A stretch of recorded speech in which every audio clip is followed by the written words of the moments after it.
Well, I think it's a brilliant idea. What is this you said about meeting him in Store Street police station? I met Harry in the police station. Oh yeah, I'll tell you the story. Yeah. We had an American band over, John Bon Jovi, a big American heavy metal band. They did an amazing couple of gigs, and I got a call from John Bon Jovi or his manager, I forget which, that two of the roadies had went belugas out in the car park, that somebody had sprinkled something on their sandwiches that had gone up their nose or whatever. Anyway, they had these little four-wheel bikes with rubber tyres on them, and these are, you know, the roadies that follow the big bands, they're all 45-year-old men that dress as teenagers, and they're always really fat and heavy. Anyway, I don't like that 45-year-old. Be very careful. These are all sexist and racist remarks here. They had entered into a war of words with the local fuzz, which is not a good idea in our neck of the woods. So they were up in Store Street, and I got the call to go up to Store Street to get them out. So I was in the station, and I'm doing well, and I'm looking after this, and we'll pay for that, and it's all a terrible mistake. I'm sure they didn't mean it. Next minute he came in. This is at 1 o'clock in the morning, right? Just when I'd everything squared. And he came in and I couldn't figure, was he for us or against us? And there was massive confusion. With these two Americans were shouting in the back, and the road crew were trying to get them out outside because they were trying to get the ferries to get to the next gig. And he finished up in the hall. And at one stage, I was going to be arrested. When I seen you, Harry, I have to say this now. The sergeant was talking to you, and you had your hands behind your back like this. You were going, handcuffed. With this great looking face on him, look. They didn't mean it. Nothing to do with me. It wasn't. No, but the reason I was there was more interesting than the reason you were there. You were there because it was just business. I was there because it was way of life, basically, you know. Another What do you mean by that? I had a hidden agenda, right, for being there. That's a great word. Political correctness is in at the moment. Hidden agenda means that you're being fairly subversive in a nice kind of way. You're using your humour to get two guys out of jail. Harry's using money. That was the difference between the two of us. But the reason I wound up there was I went down to the point that afternoon looking for a guy. See, I owned this name called Skid Row. Nobody knows that, do they? Okay. And a guy called Doc McGee, who was the manager of Bon Jovi, started a band called Skid Row in America. So I said, I'm going looking for this guy, because I knew he was down in the Point.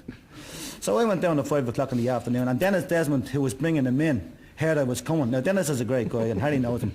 But Dennis left word all around the Point to make sure I didn't get in. So when I got down to the Point, all the security saying, "Jeez, Bush, nothing got to do with me, but we're told the top, you're not to get bleeding, and you're staying there." So I'm standing outside in the rain like this. And this guy comes along called Eamon O'Connor. He's a great pal of mine. HMV does all the tickets. Harry knows him. He says, "What are you doing here, Bush? Get in there." So all the boys go, "Jesus." So he didn't know. Eamon didn't know I was Bart. He thought. So then I go and I get down to Dennis, and I said to Dennis, "I want to see this guy, Doc McGee." Now I was reading in the paper that John Bon Jovi hurt his shoulder. So I have a great idea. I'll get Sean Boylan down in meeting. He might have a trapped nerve or something, and I'll bring Sean down. And when he's fixing John Bon Jovi's shoulder, I'll get stuck into Doc McGee and ask him why he was using the name without asking me. So Dennis says, "Grant." So I went back down again and barred again when I go back down later on that night, and somebody else get me in. Dennis keeps saying, "Come back," and then make sure I don't get in. So in the long run I get down, there's 3 different places where you get after the gig is over. The ones are for people with no personality and plenty of money. They give them the first round. And then there's the personality and no money, that's the next room, right? Plenty of money, the next room, they're in with the band. So I get into the second room at this stage, and I hear the commotion outside.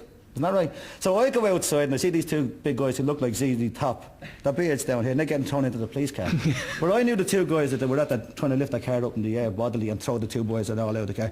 They were out the hitching post at least. So I'm talking to them, and Dennis Desmond comes out and he says, "Do you know the 2 guys who were at the sending the 2 guys down there?" I says, "Yeah, I know them." He says, "Could you talk to them and square it for me?" So I says, "I will, no problem."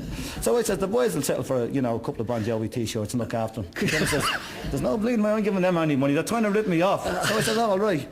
So I head down to the police station in Store Street and I meet Harry. So I'm in down and we're all waffling away, and the 2 boys go, "You No, pay." you were waffling, I wasn't waffling. You were going I like had this. it squared You were when he going got like there. this, Harry. You were going like this. And I'm going, "Let the 2 boys out for Jesus sake, lads. There's only a bit of trouble up there." Anyway, those 2 guys get out. You pay the bail. So Dennis Desmond says to me, "You were so good, Bruce. Yourself and Johnny's were so great that you can go and see Doc McGee in the Westbury. He's in room 37. This is like 1:30 in the 2 o'clock nearly." So I see Dennis driving off. He's talking on the mobile, blah, blah, blah. So myself and Sean Boylan head down to the Westbury Hotel. "What bleeding Bard again?" Knock on the door. They're all waiting us. "We were told not to let you in." This is Dennis told me to come down. So when Dennis told me to come down, he rang the boys up. "When Bush gets down there, don't let him in, but don't tell him that I told you that." So next night I'm looking at the television. The 2 boys, the roadies, are at that jumping bail. It's on 6 o'clock news. They've left the country. Did you get your money back, Harry? No.